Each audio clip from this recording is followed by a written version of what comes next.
네, 오늘 14절까지만 묵상합니다. 오늘 1월 11일 수요일입니다. 오늘은 요한복음 1장 1절로 14절까지 사람은 무엇으로 사는가? 라는 제목입니다. 사람은 무엇으로 사는가? 오늘 설교 제목은 톨스토이의 단편소설 사람은 무엇으로 사는가? 라는 그 소설에서 이 제목을 따왔어요. 그런데 톨스토이의 그 소설은 사실 오늘 본문 요한복음 오늘 본문에서 그 제목을 갖다 썼어요. 그러니까 결국 이 사람은 무엇으로 사는가 이 제목은 오늘 본문에 있는 제목이라 이렇게 말할 수가 있죠. 오늘부터는 이제 요한복음을 묵상하는데 요한복음의 저자는 사도 요한이에요. 사도 요한은 야고보의 동생이기도 하죠. 마가복음 1장 19절부터 20절에 보면은 야고보와 요한이 부름을 받는 장면이 잘 나와요.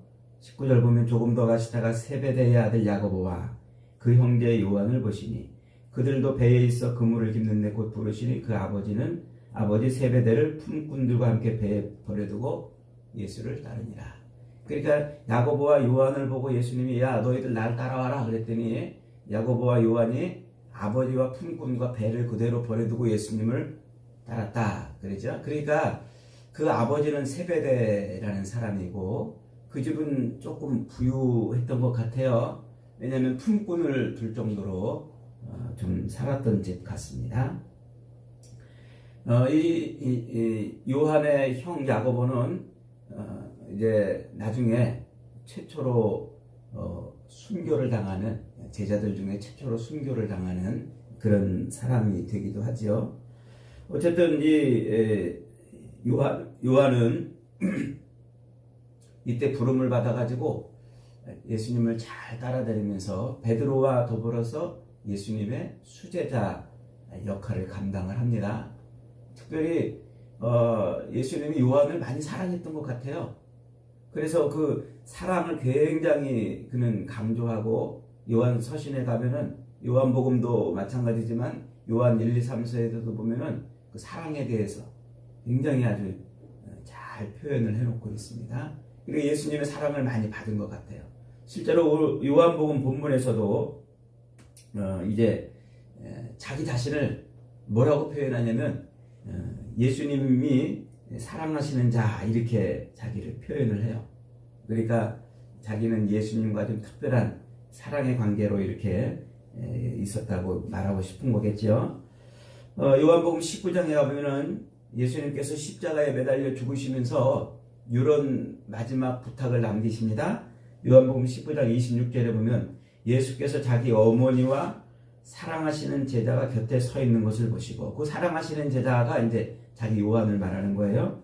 자기 어머니께 말씀하시되 여자여 보소서 아들이니이다 하시고 또 그 제자에게 이르되 보라 내 어머니라 하신대 그때부터 그 제자가 자기 집에 마리아를 모셨다 그러죠. 그러니까 이 십자가에 매달려서 밑에 있는 요한과 마리아를 보고서 예수님이 마지막 말씀을 남기시면서 사도 요한에게 어머니를 부탁하는 장면이 나옵니다.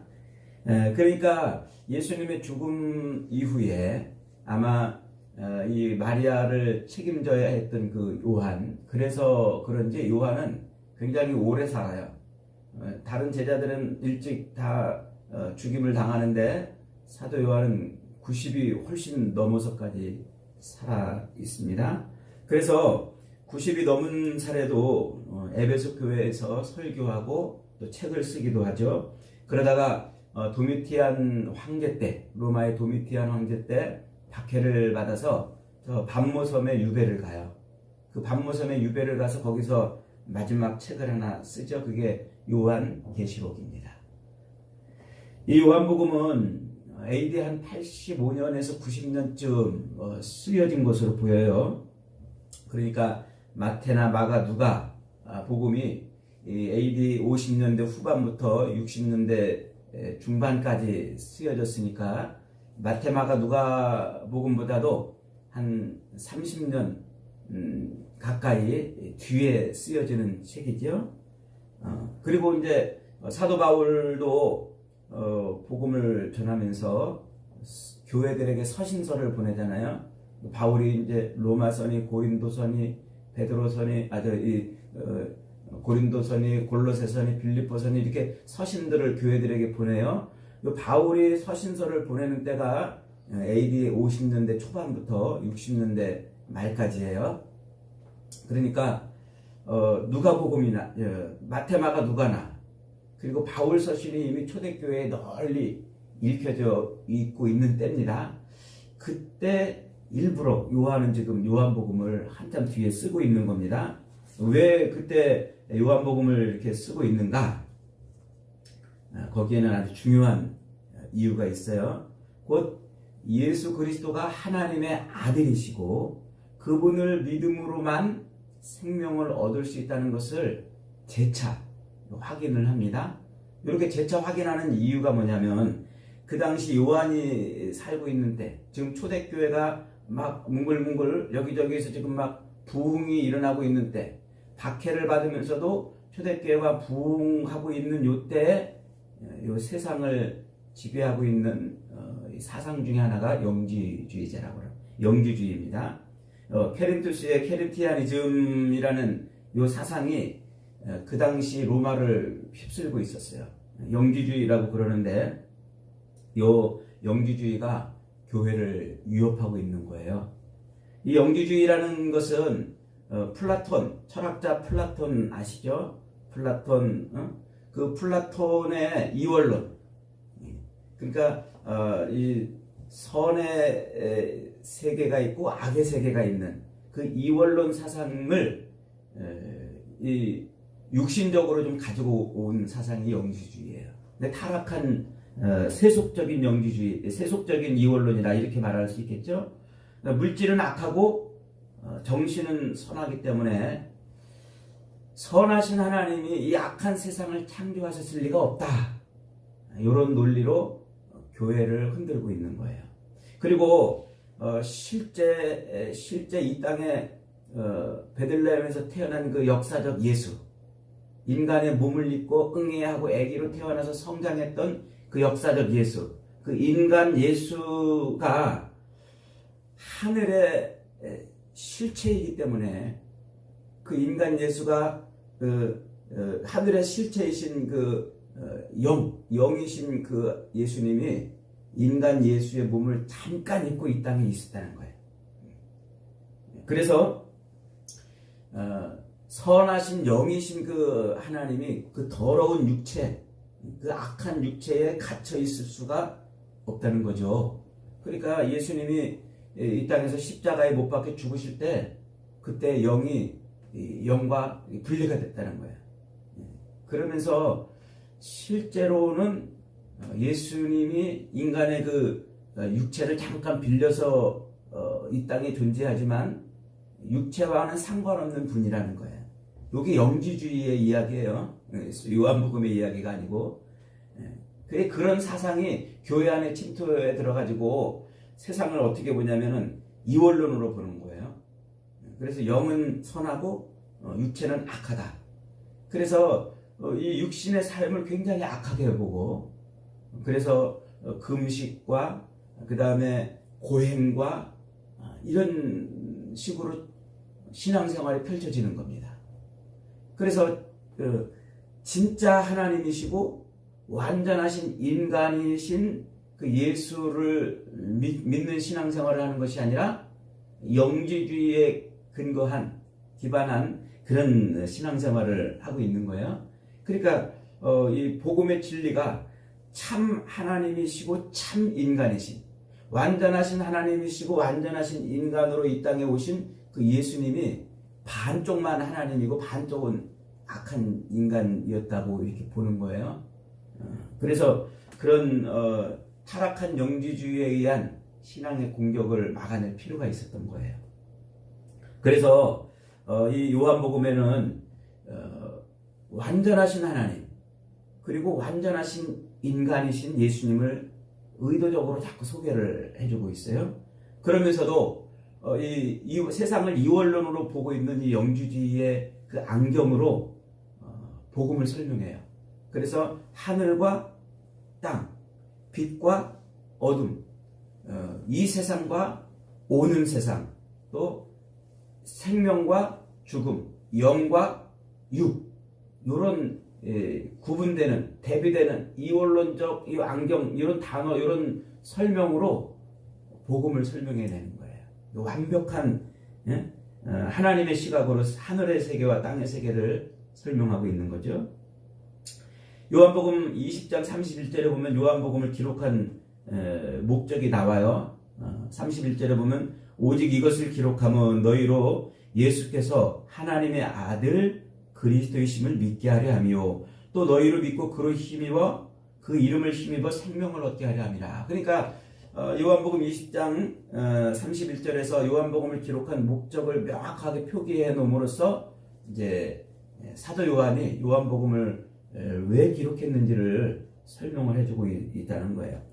우리가 앞으로 계속 공부하겠습니다만 요한은 유대인이에요. 유대인이면서 이 헬라 철학과 문화에 능통한 사람이에요. 사실 그 이스라엘 유대는 BC 330년쯤 알렉산더 대왕 있죠.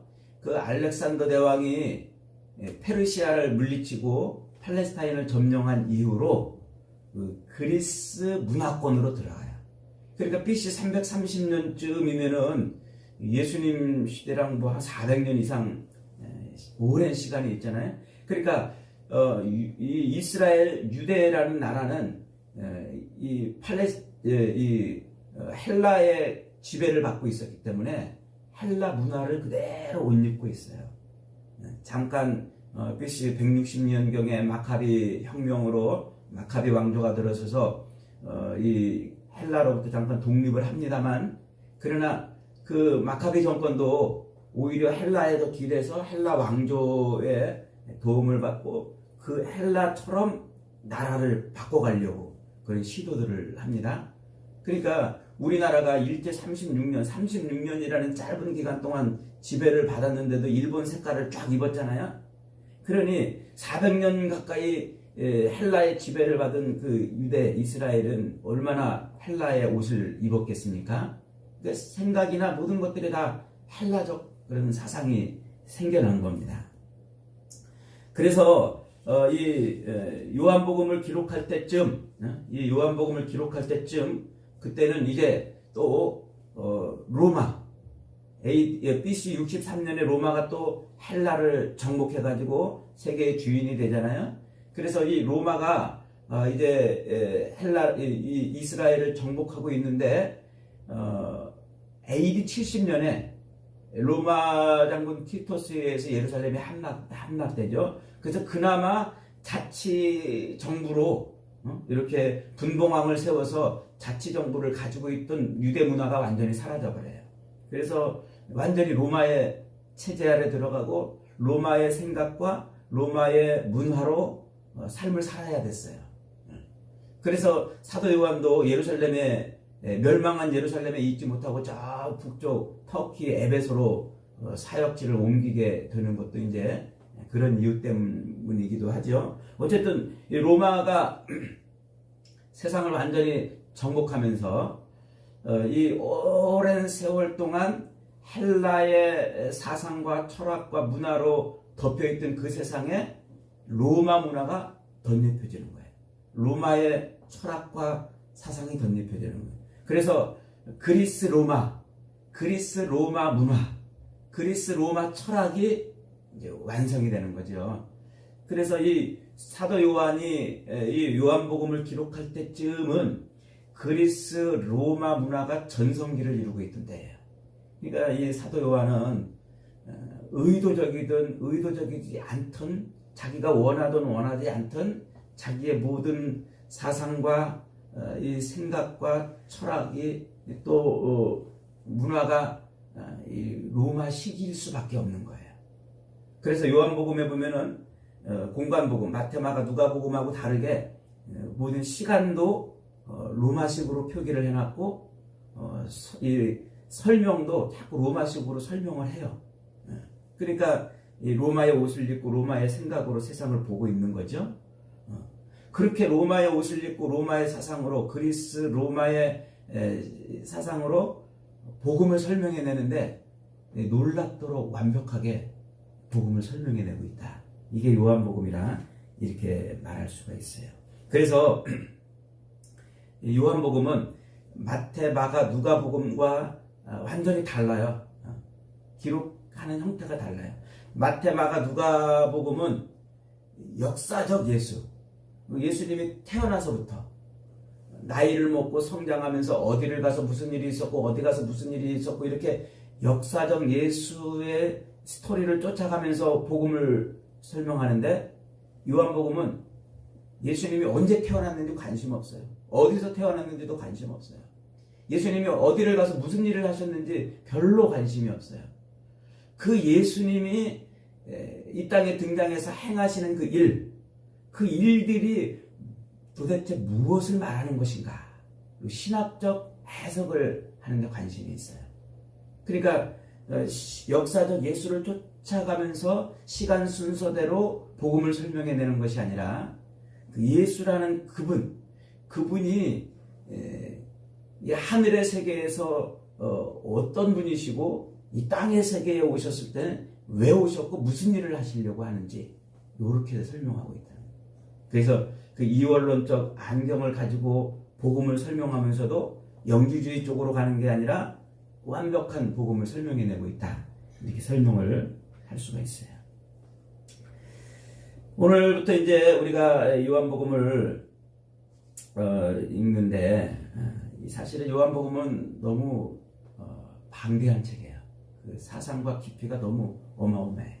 지금 제가 간단하게 설명을 했습니다만은 벌써 이 구조 자체가 어마어마해요. 그래서 하루에 매일 묵상을 하루에 한 장씩 읽고 해야 되는데 도저히 불가능해요.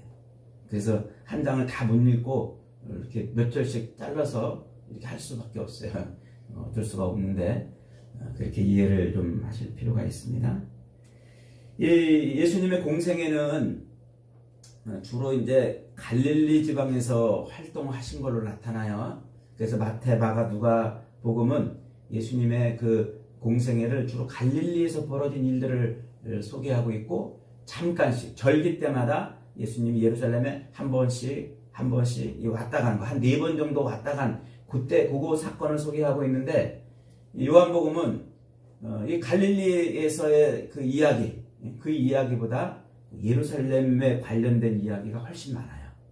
왜냐하면 예루살렘을 통한 참 복음을 설명하고 싶은 거죠. 성전이 있는 그곳에서 참 복음을 설명하고 있는 것.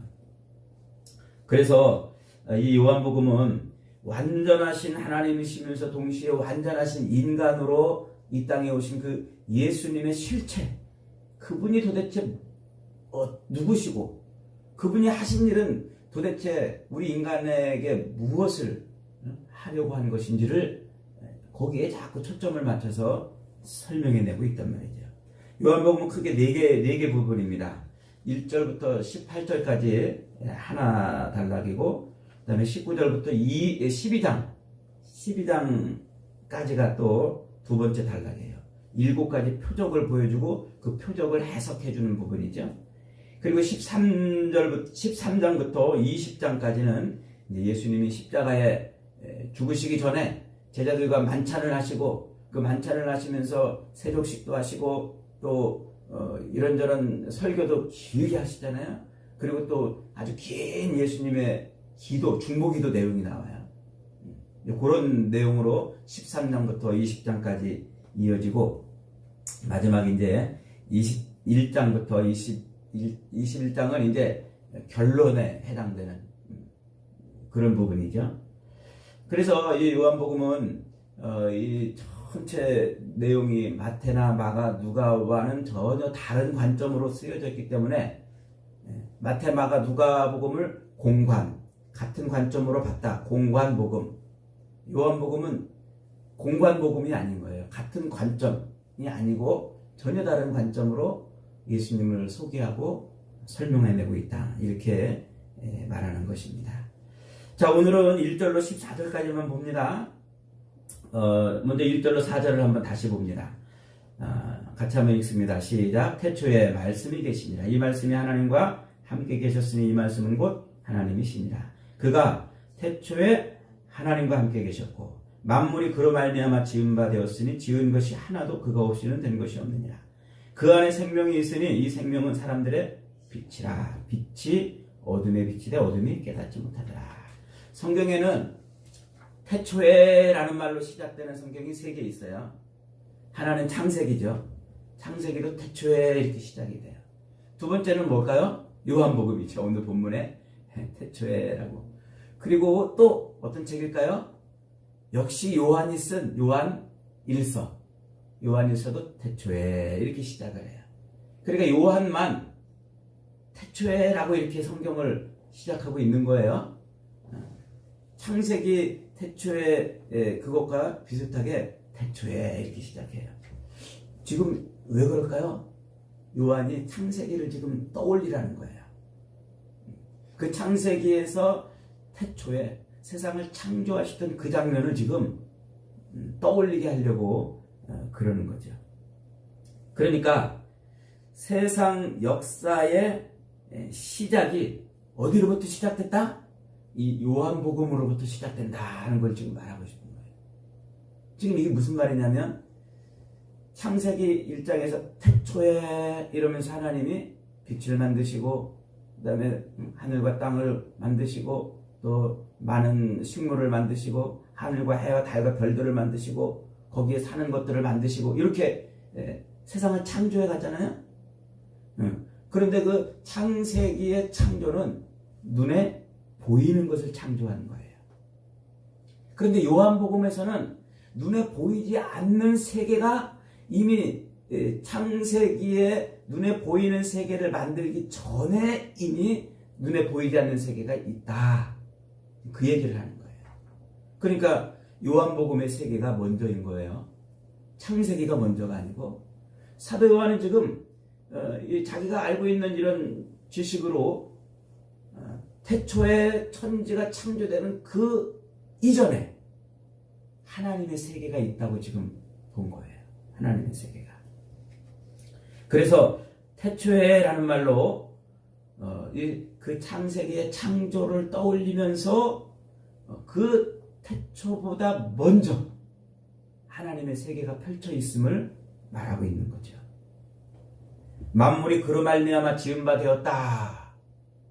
지금 그렇게 시작하잖아요. 태초에 말씀이 계시니라. 이 말씀이 하나님과 함께 계셨으니 이 말씀은 곧 하나님이시라. 만물이 그로 말미암아 지은 바 되었다. 지금 그렇게 말하고 있는 거죠. 그러니까 이 세상이 창조되기 전, 창세기에 눈에 보이는 이 세상이 창조되기 전 하나님의 세계가 있다고 지금 선포하는 거예요. 요 안경을 끼고 요한복음을 봐야 돼요. 이 안경을 끼고. 이미 눈에 보이는 창세기에 눈에 보이는 세계가 창조되기 전 하늘의 세계 그리고 영의 세계가 있다는 것을 지금 말하고 있는 거예요. 그래서 요 안경, 눈에 보이는 세계 말고 보이지 않는 먼저 있는 세계가 있었구나. 하나님의 영의 세계가 있었구나. 요 안경을 끼고 요한복음을 읽어야 되고 요한 1, 2, 3서를 읽어야 되고 요한계시록을 읽어야 돼요. 요 안경을 딱 끼는 순간 영의 세계가 보이게 돼 있어요. 하늘의 세계, 눈에 보이지 않는 이 영의 세계에서부터 세상이 시작됐다는 거예요. 그러면서 4절에 뭐라고 말합니까? 4절 읽어봅니다. 시작. 그 안에 생명이 있었으니 이 생명은 사람들의 빛이라. 빛이 어둠의 빛이래 어둠이 깨닫지 못하더라. 그 안에 생명이 있었다. 그 안이 뭐냐면 하나님이죠. 눈에 보이는 세상을 만들어내신 그 하나님 안에 생명이 있다는 거예요. 그러면서 그 생명을 뭐라고 지금 표현해요? 그 생명은 사람들의 빛이라. 이게 굉장히 중요한 얘기예요. 거기다가 성경책 밑에다가 좀 이렇게 밑줄을 좀 그어놓으시기 바랍니다. 창세기에도 빛으로 시작하잖아요. 그래서 창세기 1장 1절로 3절에 3절에 가면은요, 3절로 5절에 가면 이렇게 기록이 되어 있어요. 하나님이 이르시되 빛이 있으라 하셨으니 빛이 있었고, 빛이 하나님 보시기에 좋았더라. 하나님이 빛과 어둠을 나누사 하나님이 빛을 낮이라 부르시고 어둠을 밤이라 부르시니라. 저녁이 되고 아침이 되니 이는 첫째 날이니라. 그러니까 하나님이 눈에 보이는 세상을 만들 때 그 첫 번째 첫째 날 만드신 게 뭡니까? 그게 빛을 만드셨다는 거예요. 하나님이 뭐라고 말하냐면 빛이 있으라 이렇게 말씀하시고 빛을 낮이라 부르고 어둠을 밤이라 이렇게 불렀다는 거예요. 자, 그런데 여러분 보세요.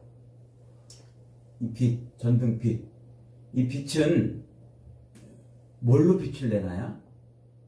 자기 스스로 빛을 내는 건 세상에 존재하지 않아요.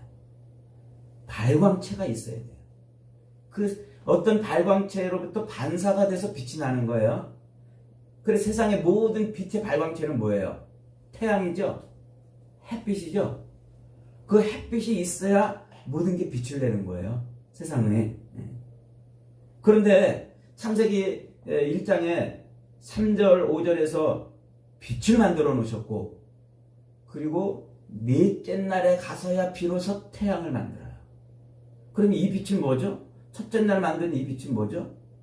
네 번째 날 만든 태양에 의해서 세상에 빛이 나야 되는데, 이 태양이 있기도 전에 빛이 있었다고 말해요. 그러니까 이 빛은 태양빛은 아닌 거죠.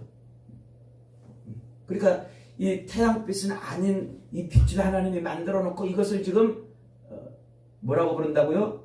낮이라 부르고 빛이 아닌 것을 어둠이라 부른다고 그랬단 말이에요. 그러니까 이 빛은 오늘 이 요한은 4절에서 뭐라고 말해요? 이 빛, 그 빛, 태양빛이 아닌 하나님이 만드신 그 빛이 뭐라고요? 그게 사람들의 생명이라 이렇게 지금 소개하고 있는 거예요. 사람들의 생명. 그러니까 빛, 여기서 말하는 그 빛은 곧 하나님의 능력을 말하는 거예요. 하나님의 능력, 모든 생명체의 원천이신 전지전능하신 하나님의 능력을 말하는 거죠. 재미있는 것은요, 창세기 1장 3절에서 빛이 있으라 라고 말할 때 그 있으라라는 단어가 하야라는 말이에요. 생명이라는 말인데 하야라는 말이에요. 그 말은 언제 쓰냐면 하나님이 자신의 이름을 말할 때 쓰세요.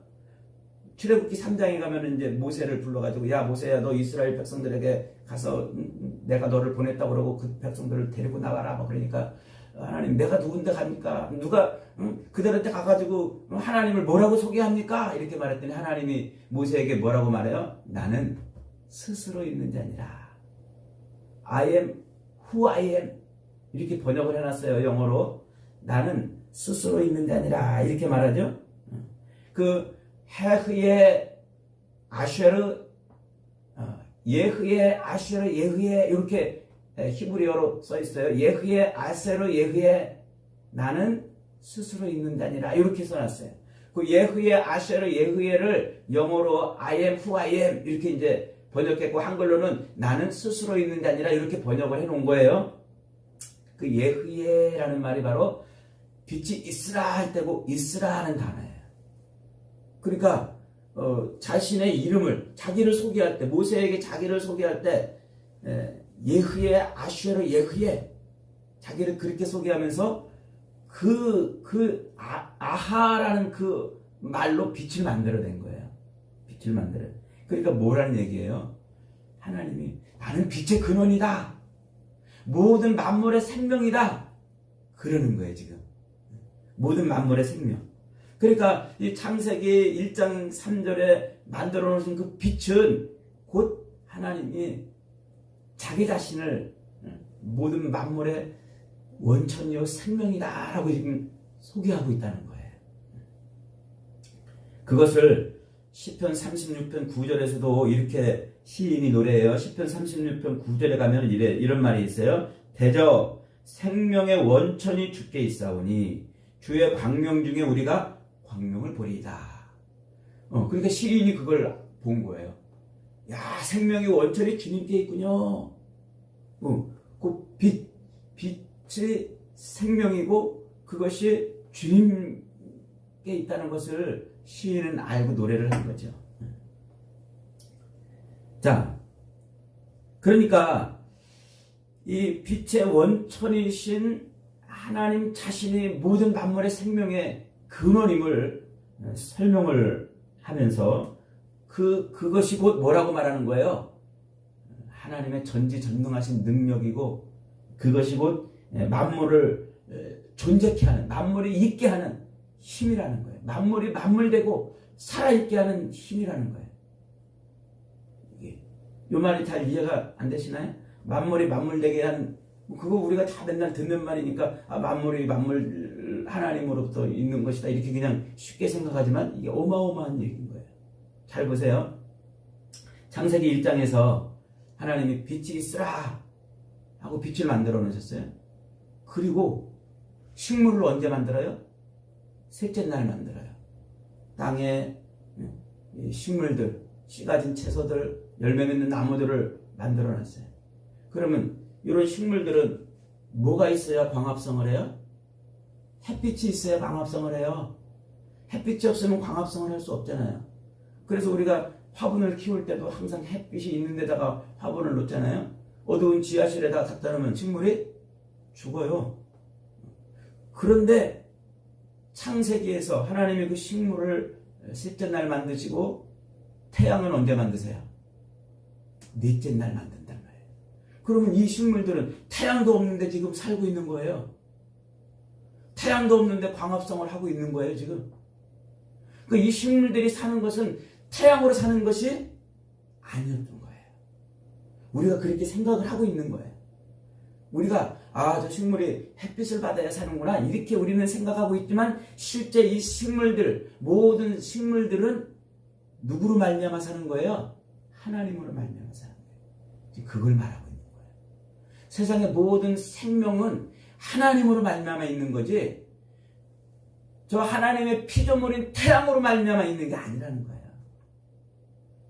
그러니까 지금 이 사도 요한이 보고 있는 이 세계가 얼마나 어마어마한 세계인가 하는 것을 알 수 있죠. 우리는 만물의 근원이 태양인 줄 알고 태양을 섬기는, 태양신 섬기는 종교도 있고 그 태양을 우러러보는 사람도 있고 그러잖아요. 그런데 지금 사도 요한은 그 태양도 지금 하나님의 피조물일 뿐이다. 그것도 하나님으로 존재하는 것이다. 그걸 지금 창세기를 떠올리면서 설명하고 있는 거예요. 그래서 그 빛이 모든 만물의 생명이라고 지금 말하고 있는 거죠. 그 안에 생명이 있으니 4절 한번 다시 보세요. 그 안에 생명이 있었으니 이 생명은 사람들의 빛이라. 진짜 만물을 소성케 하고 만물을 살아 숨쉬게 하는 것은 태양이 아니에요. 하나님의 숨결이에요. 하나님의 빛이에요. 하나님의 능력이에요. 하나님의 호흡이에요. 여러분 우리가 이 땅에 살면서 이 땅을 사는 힘은 바로 거기에 있는 거예요. 하나님의 그 생명이 우리 안에 들어와 사는 거예요. 그게 생명의 원천이고 생명 유지장치. 하나님이 세상 모든 만물을 유지하는 생명 유지장치가 바로 하나님 자신인 거예요. 전지전능한 능력으로 모든 만물에게 생명을 불어넣으시고 그 생명을 살게 하시는 그 능력, 그 원천이 바로 하나님이라고 지금 요한은 말하고 있는 거죠. 그러니까 창세기 1장 그 4절, 3절에서 빛이 있으라 그랬잖아요. 4절로 5절에서 하나님이 빛과 어둠을 나누사 하나님이 빛을 낮이라 부르시고 어둠을 밤이라 부르셨다 그랬어요. 빛을 쫙 비추시고 낮과 밤으로 세상을 어떻게 했다고요? 구분졌단 말이에요. 낮과 밤으로 세상을 구분졌다. 그러니까 전지전능하신 하나님의 능력으로 빛과 어둠을 가르시고 낮과 어둠을 가르셔서 그 빛에 속한 자들에게 생명을 주시고 어둠에 속한 자들을 멸하시는 것. 이게 세상 역사라는 거예요. 세상 창세기 딱 세상이 시작되는 출발이잖아요. 그래서 세상의 시간이 시작이 돼요. 세상 모든 역사가 시작이 돼요. 인간의 역사가 시작이 되고 하늘의 해와 달의 별의 역사가 시작이 되고 그 역사가 시작이 되는데 그 역사가 언제 끝나요? 예수님의 재림으로 끝나요? 그 예수님의 하나님의 창조로 시작된 그 역사가 예수님의 재림으로 끝나는 그 역사를 지금 뭐라고 보느냐? 하나님이 낮과 어둠을 갈라서 낮을 구원하고 밤을 심판하시는 그런 때라고 지금 역사를 설명하고 있는 거예요. 이 그림이 그려져야 돼. 이 그림이 그려져야 우리는 이 땅을 살아갈 때 지금 세상은 어떤 세상이구나 이걸 이해할 수 있는 거예요. 그래야 우리가 이 땅에 왜 자꾸 하늘의 것을 바라보라고 그러는지, 왜 땅의 것을 바라보지 말라고 그러는지 그 말을 이해할 수가 있어요. 왜 자꾸 먹을 것, 마실 것, 입을 것에 집착하지 말고 왜 생명이신 예수에게 집착하라고 요구하는지 그걸 이해할 수 있는 거예요. 이 그림이 떠오르지 않으면 절대로 우리는 이 땅에 있는 삶에서 못 벗어나요. 여기에 집착하고 여기에 매달리고 이걸 위해서 몸부림치며 살게 돼 있어요. 그러니까 지금 사도 요한은 창세기의 그 어마어마한 선언, 하나님이 낮과 어둠을 가르시고 빛 안에 있는 자들을 구원하시는 그 세상 역사를 시작하셨다고 지금 보고 있는 그것을 그 실제를 어떻게 이루어 가시는가 요한복음으로 설명하는 거예요. 낮과 어둠을 갈랐어요. 생명 있는 자들을 구원해요. 어둠을 심판하셔요. 그 생명 있는 자들을 구원하는 그 실제가 누구라고요? 그가 예수란 말이에요. 그래서 그 빛이 와가지고 그 생명이 와가지고 자기를 받아들이는, 자기 안에 생명의 빛을 받아들이는 그 사람을 하나님의 세계로 끌고 가는 거예요. 그게 사는 거예요. 그게 사는 거. 그래서 오늘 그렇게 말하고 있는 거예요. 9절 보십시다. 그 안에 생명이 있었으니 이 생명은 사람들의 빛이라 이렇게 말했고 9절에 지금 뭐라고 그래요? 그 참빛 곧 세상에 와서 각 사람에게 비추는 빛이 있었나니 그가 세상에 계셨으며 세상은 그로 말미암아 지은 바 되었으되 세상이 그를 알지 못하였고 자기 땅에 오면 자기 백성이 영접하지 아니하였으나 같이요. 시작. 영접하는 자 곧 그 이름을 믿는 자들에게는 하나님의 자녀가 되는 권세를 주셨으니 그게 예수 그리스도, 그 예수가 우리의 생명의 원천이라는 거예요. 그 예수를 아멘으로 자기 생명의 원천으로 받아들일 때 비로소 우리는 하나님의 자녀가 되는 거예요. 여러분, 사람이 무엇으로 사는 것 같아요? 돈으로 사나요? 땅 가지고 사나요? 힘으로 살고 이 땅에 있는 먹을 것으로 사나요? 오늘 사도 요한은 분명히 선포합니다. 사람들의 생명은 뭐라고요? 오직 참빛 예수 그리스도라고요. 여러분, 참빛이고 여러분의 생명의 원천이신 예수님을 영접했습니까? 이 땅을 살아가는 힘은 예수님이에요. 돈으로 사는 거 아니에요. 먹을 거 먹고 사는 게 아니에요. 그 예수로 산다고 지금 말하잖아요. 식물이 광합성을 해야 하는 태양이 있기도 전에 그 식물이 존재하는 것처럼 이 땅에 있는 것들을 붙들고 먹고 살기 전에 우리의 생명이 그리스도에게 속해야 사는 거예요. 그렇지 않으면 우리는 어둠에 속한 자가 되는 것이죠. 여러분, 돈 없어서 죽을 것처럼 안달하지 마세요. 건강이 이르면 다 잃은 것처럼 호들갑 떨지도 마세요. 세상 사람들처럼 누리는 거 못 누리는, 못 사는 것처럼 애태우지도 마십시오. 이 땅에 있는 거 하나라도 더 먹어야 사는 것처럼 안절부절하지 마십시오. 예수 없으면 죽은 거예요. 예수가 생명이에요. 예수가 우리의 생명의 근원이에요. 예수를 붙들고 그 예수를 나의 구주로 영접하고 살아야 우리는 살아있는 겁니다. 저와 여러분이 예수님으로 말미암아 이 땅을 생명 있는 존재로 살아가시길 주님의 이름으로 축복합니다. 아멘.